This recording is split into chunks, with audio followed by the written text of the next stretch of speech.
ဘောလုံးပရိသတ်တွေရဲ့ကြားမှာသာအာဆင်နယ်အသင်းကဒုတိယခဏရနေတဲ့အတွက်ထိပ်ပိုးလိုက်ခေါင်းပိုးလိုက်မလေးမစားနဲ့လာဆက်ဆံနေကြတာဗျာဒီနိုင်ငံတကာဘောလုံးသုံးသက်သူတွေဒီဝေဖန်သုံးသက်သူတွေရဲ့ကြားမှာဆိုရင်အာဆင်နယ်အသင်းကကမ္ဘာအကောင်းဆုံးတစ်သင်းအဖြစ်ပြောင်းလဲသွားပြီဆိုပြီးတော့အားလုံးပဲမင်္ဂလာပါ Modern Football ကနေကြိုဆိုပါတယ်ကျွန်တော်ဒီနေ့ပြောချင်တဲ့အကြောင်းအရာကတော့အာဆင်နယ်အနေနဲ့ချန်ပီယံဆုကိုကာကွယ်နိုင်မှာမလားချန်ပီယံဖြစ်ဖို့ကလည်းခက်တယ်လို့ချန်ပီယံဆုကိုကာကွယ်ဖို့ကပို့ပြီးတော့ခက်ပါတယ်အဲ့တော့ကျွန်တော်တို့ပြန်ကြည့်မယ်ဆိုရင် Premier League သမိုင်းမှာပြီးခဲ့တဲ့နှစ်30အတွင်းမှာချန်ပီယံဆုကိုကာကွယ်နိုင်တဲ့အသင်းက3သင်းပဲရှိတယ်ကျွန်တော်တို့ Manchester United ရဲ့ Manchester City ရဲ့ Chelsea ရဲ့အဲ့3သင်းကပဲသူတို့ရယူထားတဲ့ချန်ပီယံဆုကိုကာကွယ်နိုင်ခဲ့တဲ့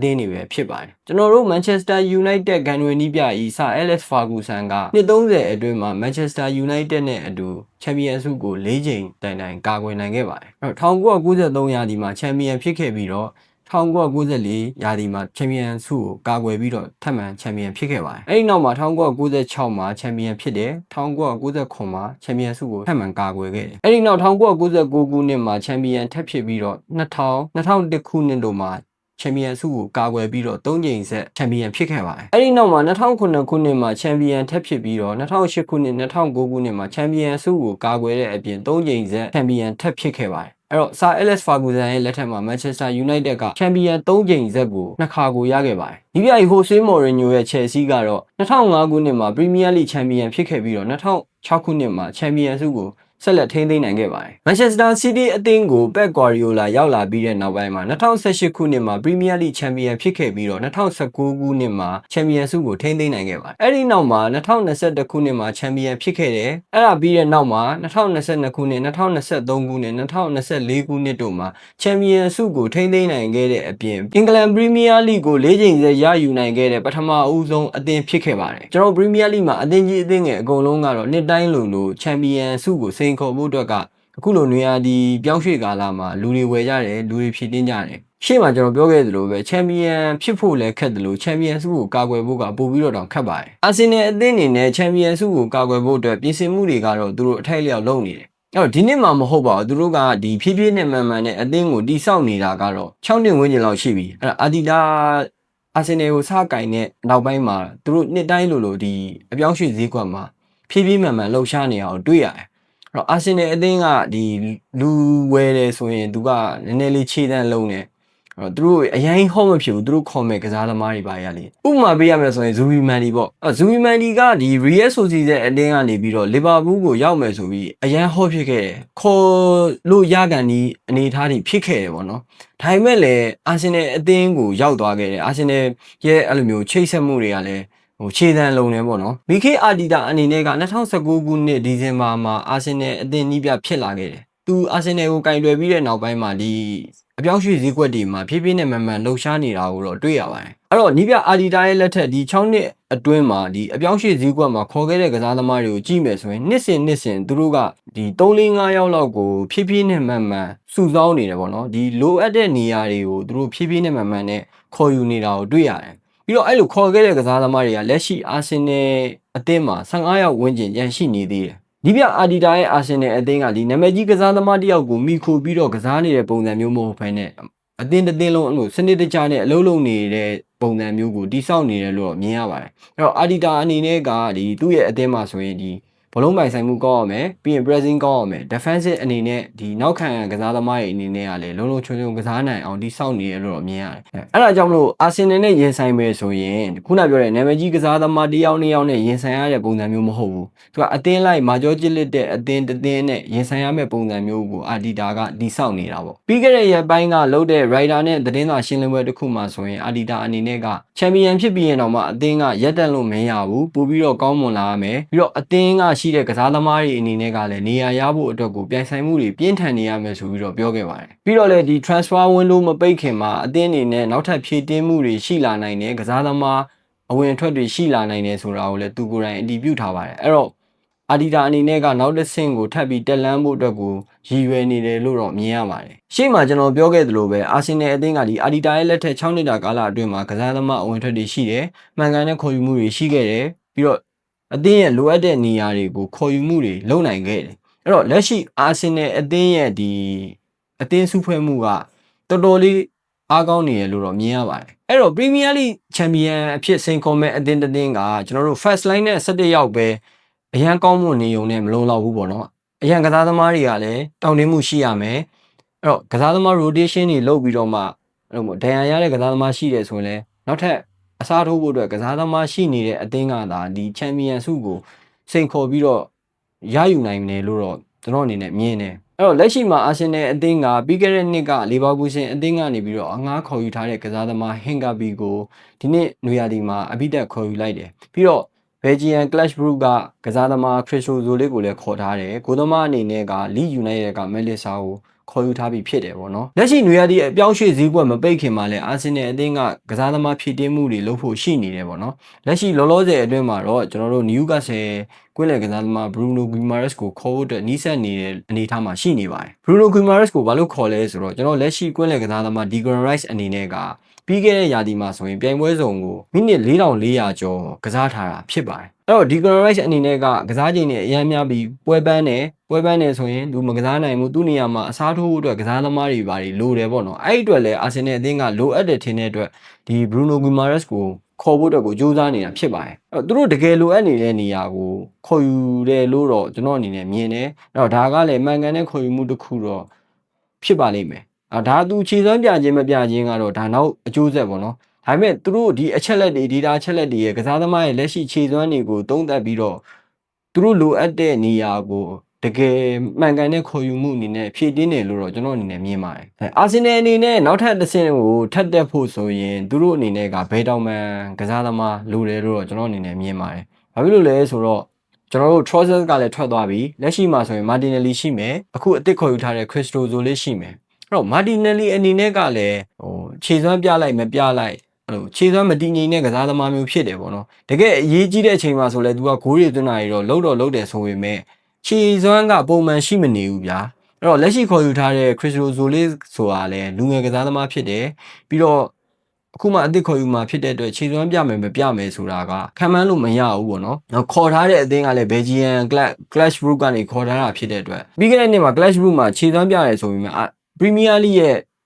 ့ကစားပုံနဲ့အဝင်မမလားဆိုတဲ့ဟာမျိုးတွေလည်းရှိတယ်လက်ရှိမှာအတန်ထွက်နေတာကတော့ကျွန်တော် Real Madrid ဘယ်တော်မှန်ကစားသမား Vinicius Junior ကိုဝယ်မယ်ဆိုတဲ့အတန်တွေထွက်နေတယ်ဒီအချက်ကိုကျွန်တော်သုံးသပ်ကြည့်ရမယ်ဆိုရင်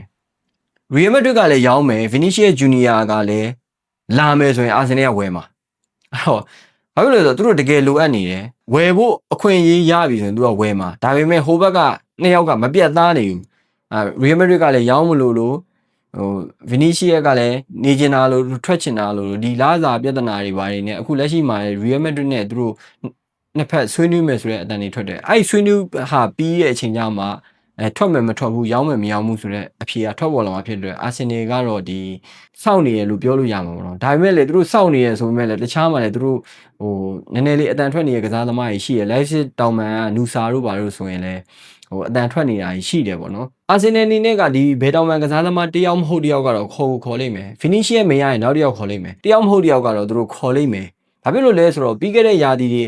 ဟိုးရင်ယာတီတွေမှာလည်းဒီပုံစံပဲဥမာသူတို့ကဒီစာကာရှိတဲ့ဘက်ချမ်းအနေပဲတိုက်စစ်စင်တာများတယ်။အော်ဒီကက်တို့ဘာလို့ကလည်းအဲ့ဘက်အချမ်းအနေပဲတိုက်စစ်စင်တာဗျာ။အဲ့တော့ပြီးခဲ့တဲ့ယာတီအချက်လက်တွေရဆိုရင်ဒီညာတောင်မန်ကနေတိုက်စစ်စင်တာ43%ရှိတယ်။ဘယ်တောင်မန်ကနေတိုက်စစ်စင်တာ33%ပဲရှိတယ်။အဲ့တော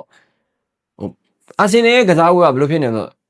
မြင်ရရင်တခြားပြိုင်ဘက်တွေကဒီသုံးသပ်မယ်ဆိုရင်ဒီစာကာရှိရဲ့ဘက်ချမ်းတွေမာရူဂီတို့ဘာလို့ကနေပြီးတော့ဖောက်မယ်ဆိုတဲ့ဟာကပုံတီတွက်နေတဲ့သဘောမျိုးဖြစ်တယ်ဗျာအဲ့တော့စာကာကိုဒီသူတို့လူကတ်ထားတာမျိုးတွေမာရူဂီခြေစွမ်းမပြနိုင်တာတွေပြီးရင်မာရူဂီကိုကစားလို့မရအောင်ထိန်းချုပ်ထားတဲ့အနေအထားမျိုးဆိုရင်အာဆင်နယ်အနေနဲ့ကဘယ်တောင်မန်ကနေပြီးတော့တိုက်စစ်ဆင်မှုတွေလိုတယ်အဲ့အတွက်သူတို့ဒီဘယ်တောင်မန်ကစားသမားကောင်းမွန်ကစားသမားတယောက်ကတော့လိုတယ်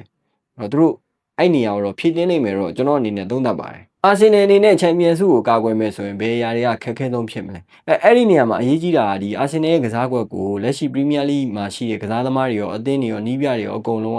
ကတီးပြီးသားဖြစ်တယ်ပေါ့နော်အဲ့တော့အရင်တော့ surprise ဖြစ်ခဲ့တဲ့ကစားကွက်တွေပါလိဆိုတာကလက်ရှိမှာကမထူးဆန်းတော့ဘူးအဲ့တော့လာမယ့်ရာသီမှာဆိုရင်လည်းအဲ့လိုထောင်းကန်ဘောတွေလက်ပစ်ဘောတွေနဲ့တွားလုံမယ်ဆိုရင်ကာကွယ်နိုင်လိမ့်မယ်မထင်ဘူးဘာဖြစ်လို့လဲဆိုတော့သူတို့ရဲ့ဒီကစားကွက်ကိုအားလုံးကတိနေပြီးဖြစ်တယ်ပေါ့နော်အဲ့တော့ပြီးခဲ့တဲ့ရာသီမှာ surprise ဖြစ်တယ်ဆိုတာဘယ်သူမှထင်မထားဘူးဗျာအာဆင်နယ်အနေနဲ့ကဒီလက်ပစ်ဘောကနေပြီးတော့ဂိုးတွေသွင်းလိမ့်မယ်တို့ တောင်းငံဘောကနေဂိုးတွေသွင်းလိမ့်မယ်ဆိုတော့ဘယ်သူမှထင်မထားဘူးဗျာအာဆင်နယ်ကစားဟန်မဟုတ်ဗျာအဲ့ဒါဒါပေမဲ့အဲ့ကစားဟန်မဟုတ်တဲ့ဟာကိုအာဆင်နယ်ကကျင့်သုံးလိုက်တဲ့အချိန်မှာအားလုံးကတိုင်ပတ်ကုန်တယ်ဗျာဟာသိရမလားအဲ့တော့တချို့တွေကတော့ဒီအာဆင်နယ်ရဲ့ဒီတောင်းငံဘောတွေနဲ့ရတာလက်ပစ်ဘောတွေနဲ့ရတဲ့ကစားကွက်ကိုအထင်မကြီးကြဝေဖန်ကြတယ်အတင်းကြီးတင်းဖြစ်နေပြီးတော့ဒီ Stoke City လိုမျိုးကစားကွက်နဲ့ကစားရဲဆိုတဲ့ဟာမျိုးပြောကြရဗျာဒါပေမဲ့ကျွန်တော်တို့ခေတ်ဆက်မှာအာဆင်နယ်ဆိုတာကဒီလူပေးလူယူကောင်းတယ်ကစားကွက်ကောင်းတယ်ဒီတော့နီးပြကြီးအာဆင်ဝင်ကလက်ထက်မှာဆိုရင်အာဆင်နယ်ကဒီပြောရရင်စပိန်မှာဆိုရင်ဘာစီလိုနာပေါ့ဗျာဘာစီလိုနာရဲ့ကစားကွက်လိုမျိုးကစားတဲ့အင်္ဂလန်အသင်းဖြစ်တယ်ဗျာအဲ့တော့ကျွန်တော်တို့တစ်လျှောက်လုံးမှာအာဆင်နယ်ကကစားကွက်လှတယ်ကစားပုံလှတယ်ဆိုတာကြီးပဲကြားခဲ့ရတယ်ဗျာအဲ့မှာအာဒီတာရဲ့လက်ထက်မှာဆိုရင်ကြတော့ဒါအာဒီတာလည်းအစောပိုင်းတော့အဲ့လိုမျိုးကစားတယ်ဒါနီးပြပက်ကွာရီလာရဲ့တပည့်ဖြစ်တဲ့အတွက်ပက်ကွာရီလာကစားတဲ့ပုံစံမျိုးလည်းသူကစားနေတာပဲဗျာဒါပေမဲ့အလုံးမဖြစ်ဘူး3နှစ်ဆက်လောက်ဒုတိယရတယ်ဆိုတော့အနေထားမှာသူကစားပုံချိန်ပြီးတော့လက်ပစ်ဘောနဲ့ဂိုးရအောင်လုပ်တယ်တောင်းငံဘောကနေပြီးတော့ဂိုးရအောင်လုပ်တယ်ဆက်စပီတွေကနေဂိုးရအောင်လုပ်တယ်ဆိုတဲ့အနေထားကိုပုံစံပြောင်းမလိုက်တယ်ဒါပေမဲ့အဲ့အကြီးပဲလုပ်နေရမဟုတ်ပါဘူးဗျာသူတို့အနေနဲ့ဒီလူပေးလူယူလုပ်တာတွေလည်းရှိတယ်ဒီခုနပြောတဲ့ဟိုကစားပုံလှပပနဲ့တွင်းသွားတဲ့ဂိုးတွေလည်းရှိပါတယ်အဲ့တော့ကျွန်တော်အာဆင်နယ်ဖန်တော့မဟုတ်ဘူးဗျာအာဒီတာအနေနဲ့ကအခုလိုမျိုး surprise လုပ်လိုက်တာကိုကျွန်တော်သဘောကျတယ်အဲ့တော့ပြောချင်တာကတော့ဗျာရပလက်နဲ့ပဲရကောင်းနဲ့ပဲရဖို့လိုတယ်ဗျာဂိုးရဖို့လိုတယ်ဂိုးရမှနိုင်ပါဗျာအဲ့တော့သူ့အနေနဲ့ကကစားပုံလှကြီးကစားပြီးတော့ဂိုးမရရင်ခုနပြောသလိုပဲဒုတိယထပ်ဖြစ်အောင်ပဲဗျာအဲ့တော့ဒုတိယဖြစ်ပြန်ရင်လည်းလူတွေကဝေဖန်အောင်ပဲအဲ့တော့ဝေဖန်တဲ့ဟာတွေလောင်ပြောင်တဲ့ဟာတွေကိုသူဘလိုနီးနဲ့ပဲဖြစ်ဗျာအဲ့လိုအပြောင်မှခံအောင်သူတို့ချန်ပီယံဆုကိုရဖို့တော့ကိုအဲ့လိုကစားကွက်ကိုချိန်လိုက်တယ်ဘယ်သူပဲဝေဖန်ကျွန်တော်အနေနဲ့ကသဘောကျတယ်ဒီနီးပြအောင်ကျွန်တော်ခုနပြောသလိုပဲရပလက်နဲ့ရခေါင်းနဲ့ပဲရဖို့ပဲလိုတယ်ဗျာရဖို့တော့ကိုသူအဲ့လိုမျိုးဟိုကစားကွက်ကိုခင်းကျင်းလိုက်တယ်လို့တော့မြင်တယ်ဒါပေမဲ့ဒီနှစ်မှာအဲ့ကစားကွက်သွားလို့မရဘူးအဲ့လိုအဲ့လိုကစားကွက်နဲ့အခုဒီနှစ်မှာထပ်ကစားအောင်မယ်ဆိုရင်တော့ချန်ပီယံဆုကာဝင်နိုင်လိမ့်မယ်မထင်ဘူးဘာဖြစ်လို့လဲဆိုတော့အာဆင်နယ်ဒီလိုကစားပုံနဲ့ကစားတော့မယ်ဆိုရင်ဥပမာပြီးခဲ့တဲ့နှစ်ကဆိုရင်အဲ့လို2သိန်း3သိန်းရှိတယ်ဗျာဒီ Chelsea က Rosinha ရောက်လာတဲ့အချိန်မှာလဲသူတို့တောင်းငံဘောကန်မဲ့အချိန်မှာဗျာကစားသမားတွေကိုရှေ့ထွက်ခိုင်းလိုက်တာမျိုးဆိုရင်အဲ့မှာဆိုရင်အဲ့လိုနည်းနည်းပြဖြစ်သွားပြီဗျာအာဆင်နယ်ပြီးရရှိသေးတယ်ဗျာချန်ပီယံလိပြိုင်ပွဲမှာလားမသိဘူးမိုနာကိုနဲ့လားမသိဘူးအဲ့တော့ကလည်းအဲ့လိုပဲမိုနာကိုကစားသမားတွေကနောက်တန်းမှာမနေတော့ဘဲနဲ့ကွင်းလေထီကိုပြေးပြီးတော့အဲ့လို2ယောက်3ယောက်လောက်နေလိုက်တဲ့အချိန်မှာသူတို့တန်ပြန်ကောင်တာကြောက်တဲ့အတွက်တောင်းငံဘောကိုကောင်းသူတို့မလုပ်လိုက်ရဘူးဗျာအဲ့တော့ပြောချင်တာကအာဆင်နယ်အနေနဲ့ကဒီနှစ်မှာ plan A plan B အဲ့လိုမျိုးတွေရှိရမယ်ဗျာဟောဒီကစားကွက်ကိုလည်းပြန်သုံးရင်လည်းသုံးရလိမ့်မယ်ဒါပေမဲ့အမြဲတမ်းသုံးလို့မရဘူးလို့တော့ကျွန်တော်ပြောတာဗျာအဲ့တော့မတူညီတဲ့ကစားကွက်မျိုးကိုသူတို့ဖန်တီးနိုင်မယ်ဆိုရင်တော့ချန်ပီယံဆုကိုကာဝယ်နိုင်ပါလိမ့်မယ်လက်ရှိပြိုင်ဘက်တွေကလည်းကြောက်စရာတော့ကောင်းတယ်ဗျာစပါးတို့ချယ်ဆီဆိုရင်အခုလူဝယ်တာမနှဲတော့10ယောက်17ယောက်လောက်ရှိနေပြီစပါးတို့လည်းတော်တော်ကောင်းမွန်တဲ့ကစားသမားတွေဖြည့်တင်းနေကြတယ်အဲ့တော့ဒီမန်စီးတီးတို့မန်ယူတို့လီဗာပူးတို့ထားပါတော့အဲ့လိုအသင်းငယ်တွေကလည်းသူတို့ဖြည့်တင်းမှုတွေလုပ်နေကြပြီကျွန်တော်ဒီအာဒီတာရဲ့လက်ထက်9နှစ်6နှစ်ဝန်းကျင်လောက်မှာဆိုရင်ဒီပရီးမီးယားလိကမထင်မှတ်ထားရင်အများကြီးလုပ်တယ်ဗျာဥမာဒီအသင်းငယ်တွေကလည်းအရန်ကောင်းလာတာရှိတယ်ဟိုအသင်းငယ်အသင်းကြီးတွေတိတ်မရှိတော့ဘဲနဲ့ဗျာဒီပြိုင်ဆိုင်မှုတွေပြင်းထန်လာတယ်ပေါ့နော်ဒါကပရီးမီးယားလိကတော့မျှတတယ်ဗျာတခြားလိတွေလိုမျိုးဘိုင်ယန်မြူးနစ်ဆိုဘိုင်ယန်မြူးနစ်ပဲရမယ်ပြင်းသစ်ဆိုရင် PSG ပဲရမယ်ဆိုတဲ့ဟာမျိုးရှိတယ်ပရီးမီးယားလိကတော့အဲ့လိုမဟုတ်ဗျာမထင်မှတ်တဲ့အသင်းကလည်းရသွားနိုင်တယ်ဗျာဒီအသင်းကြီးအသင်းငယ်ဆိုတာတကယ်တော့ကြီး6ကြီးလေးတဖြည်းဖြည်းနဲ့ဗျာကြီး6ကြီးတွေကြီး9ကြီးတွေဒါဖြစ်လာတယ်အားလုံးကဒီမှာစပါးဆိုလဲတက်လာတာပဲဗျာအဲ့ဒါကြီးခဏမေးလိုက်ဗျာအသင်းတိုင်းကတော့ဒီဘယ်လိုပြောဒုက္ခပေးနိုင်တယ်ဗျာအာဆင်နယ်အနေနဲ့ကချန်ပီယံဆုကိုကာကွယ်ဖို့ကပိုပြီးခက်တယ်ဗျာအဲ့တော့ကျွန်တော်တို့အရင်တော့ကမန်ချက်စတာယူနိုက်တက်တို့ဘာလို့ကာကွယ်နိုင်ခဲ့တယ်ပက်ကွာရီယိုလာလက်ထက်မှာကာကွယ်နိုင်နေဆိုပေမဲ့ရှေ့လျှောက်မှာတော့အဲ့ချန်ပီယံဆုကိုကာကွယ်ဖို့ဆိုတာတော်တော်လေးခက်ခဲလိမ့်မယ်ဗျလက်ရှိအာဆင်နယ်အတွက်စိုးရိမ်နေတာကောင်းတဲ့အချက်ကတော့ကျွန်တော်ကတော့နောက်တန်းလို့တော့မြင်တယ်အာဆင်နယ်နောက်တန်းတော်တော်ကောင်းတယ်ပြီးခဲ့တဲ့ရာသီမှာဆိုရင်ဒါပရီးမီးယားလိရဲ့အကောင်းဆုံးခံစစ်အသင်းဖြစ်တယ်ပေါ့နော်ဒါပေမဲ့လည်းပြီးခဲ့တဲ့ရာသီမှာဆိုရင်ဒီနောက်တန်းကစားသမားတွေရဲ့ဟိုဒဏ်ရာပြဿနာလေးတွေကဟိုတက်လက်စီဖြစ်နေတာကြီးတွေ့ရတယ်ဥပမာဆာလီဗာနာလိုက်ဂါဘရီယယ်နာလိုက်အခုဘန်ဝိုက်ဆိုလည်းလက်ရှိချိန်ထိဘန်ဝိုက်ကနားနေသေးတယ်ပြီးတော့မော်စကွေယာရှိမယ်ဟင်ကဘီရှိမယ်လူးစ်ကယ်လီရှိမယ်ပြီးရင်ကယ်လီဖီယိုရီပြီးရင်တင်ပါတို့ဘာလို့ဆိုလဲခဏနားတယ်ကယ်လီဖီယိုရီဆိုလဲနားတယ်ဗျာအဲ့တော့ပြောချင်တာကဒီသူတို့ကကြက်ခိုင်မှုက 100% တော့ပြည့်ဝနေတဲ့ကစားသမားတွေမဟုတ်ဘူးအဲ့တော့လက်ရှိမှာ အာဆင်နယ်ကနောက်တန်းကိုဖြည့်တင်းမလားဆိုတာတော့ကျွန်တော်မျှော်လင့်နေဖြည့်တင်းမှုတော့လိုမယ်လို့ထင်တယ်ဘာဖြစ်လို့လဲဆိုတော့ဒီဆာလီဘာနဲ့ဂါဘရီယယ်နှစ်ယောက်နာပြီဆိုရင်